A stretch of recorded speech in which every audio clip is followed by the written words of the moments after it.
Hello everyone, my name is Pranvi Nissan and today I'm going to be talking about the books I've read recently, that is in the month of July. There are three books I've read quite recently and one of them is an audiobook, one is a ebook and one is a physical book. So without any further delay, let's move into the books. So the first book I'm going to talk about today is Inferno by Dan Brown.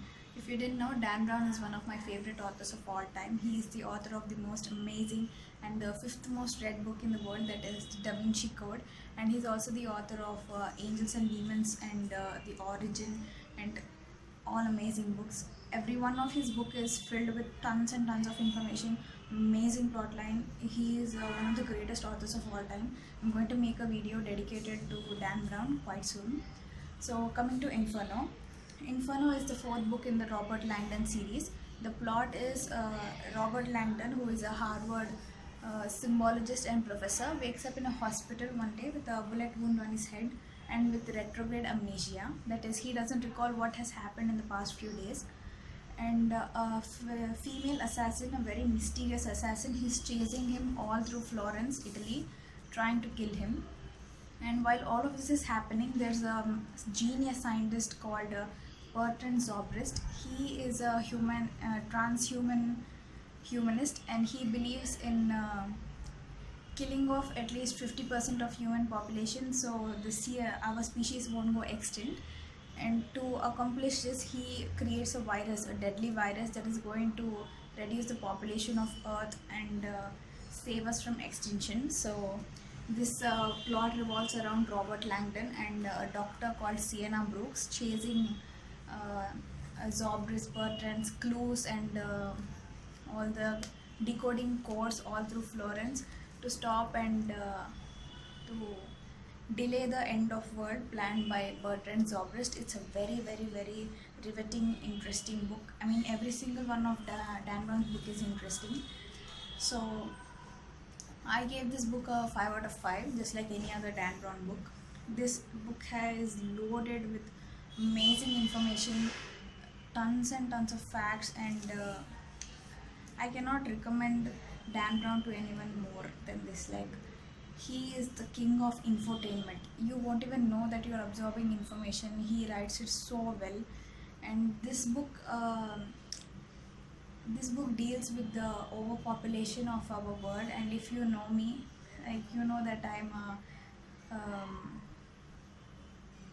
am one of the people who think that humans need to go extinct, or at least 50% of the human population needs to die, so that our population can, our species won't go extinct. So I connected to this book on a personal level because many of the philosophies I think I follow and many of the principles I go through are in this book.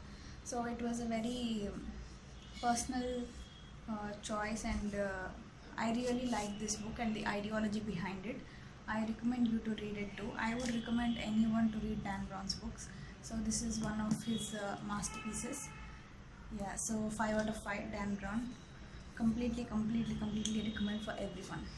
So the next book I'm going to talk about is The Handmaid's Tale by Margaret Atwood. The Handmaid's Tale is a dystopian novel set in a place called the Republic of Iliad. Republic of Iliad is the future of the America, USA. It's set in the US continent, the USA. And this Handmaid's Tale revolves around a theocratic and totalitarian, total military dominated world. I mean, state, not world entirely, just the state of Gilead. So basically, the Handmaid's Tale revolves around a woman named Offred, and she's a handmaid. Handmaids are the fertile young women whose sole purpose is to create children and offspring for the rulers of Gilead. So it's basically based on the Genesis, the biblical theory of Genesis around sons of Jacob and Rachel and her handmaiden Bilhah. So it's a very explore-worthy topic. Like, when I was reading it, I was very, very uncomfortable and scared. Like, oh my God, what if this world really happens? Like, it's a really thought-provoking book. So what happens in the Handmaid's Tale's world is that the president of US is dead. Some people, political party called Sons of Jacob, killed the president and the entire Congress of US. So they want to change the situation in the world, that is, women have too many rights like abortion rights and marriage rights and right to work, and because of all this there's a huge unrest in the world, and the birth rate is declining, so they want to take things in their own hands. So they form this Republic of Iliad. In this world, women have only two purposes: to maintain a house and to raise kids, to give birth to children and raise them, and to maintain a house, nothing. Women are not allowed to read, write, or even speak to anyone out of their house. It's a very scary world. There is no homosexuality. Homosexuality is punishable by death, and there is no feminism. It's a very patriarch world, and it's very uncomfortable to read actually. But don't get me wrong, it's a very great book. Like, I gave it a 5 out of 5, straight up 5 out of 5, because of the ideology behind the book. And I wouldn't exactly recommend everyone to read it, but if you're not afraid of being uncomfortable and a little bit scared, you could read it. Like, I enjoyed it. I mean, it was a very like I don't know how to put this. Like, it's a masochistic enjoyment. You don't like what's happening, but you don't want to stop reading or watching it. It was a very explore worthy and worth my time. And if you don't want to read the book, they actually made a show called The Handmaid's Tale. Lulu made a show, and Hulu. I'm sorry, not Lulu. So it's a great show too. I mean, it's not entirely based on the book, but the ideology behind the show is same. So if you're interested, you could check out. And The Handmaid's Tale, 5 out of 5. Would not recommend, but you could read it. So the third and final book I'm going to talk about today is Logan's Run. Logan's Run is a Ethiopia and a dystopian novel mixed together. It's written in 1967, I think, I'm not so sure, by two authors, William and George. So this book is set in the 23rd century, in the year 2113. So this world is perfect. It's amazing. I mean, all humans have to do is have fun and live their best life. Like, whatever you can imagine, you can have it. Machines are there for everything. Like, you can have whatever you want to eat or drink or travel or anything. All humans have to do is eat, drink, sleep, have sex and travel. That's it. It's a very perfect world. But there's a catch. And the catch is that every human being must submit to his or her death at the age of 21. So on the 21st birthday, you die. You only get 21 years to live, and you can do whatever you want in that. There is no job, you don't have any obligations, you just have to live. So it sounds like a very perfect world, and the only thing is that you get to live only 21 years. So I was very interested by the preface, because you can see the advantages in this world. Like, when you're turning 21, I mean 21 years of your life, you can live without any worries of future or your old age or overpopulating the earth. So everyone gets a fair chance at life. Like, there's no rich or no poor, everything is perfect. Like, I really like the idea behind this world, so I decided to read the book. And this book was surprisingly hard to find actually. Yeah, about the book. So I was very disappointed by the book.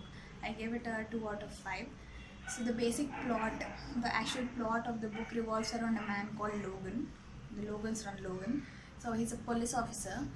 His job is to hunt down people, 21-year-old people who did not submit to their death. So he has to find them and kill them, so that everyone gets only 21 years to live.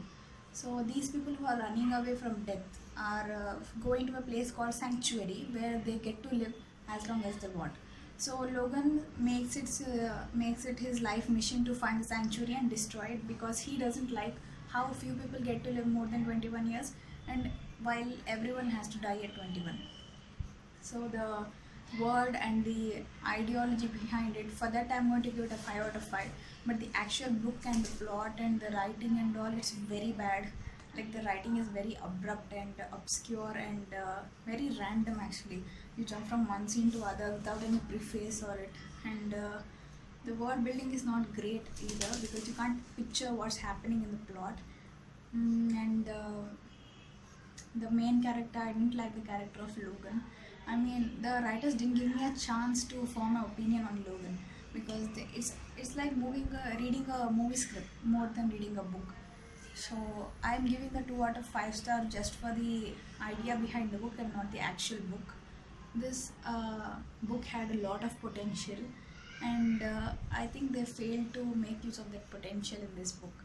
So if you're interested, you could check out the movie Logan's Run. It came out in 1976. It's apparently better than the book actually, but I never checked it out. Like, I lost interest in the entire Logan's Run world after reading the book. So those are the 3 books I read in the month of July, and I'm actually reading more now. That is the Divine Comedy and the Testaments, which is the sequel to The Handmaid's Tale. So I hope you enjoy these books as much as I did. I mean, I did enjoy Logan's Run, but that doesn't mean that you won't enjoy it. So until next time, goodbye.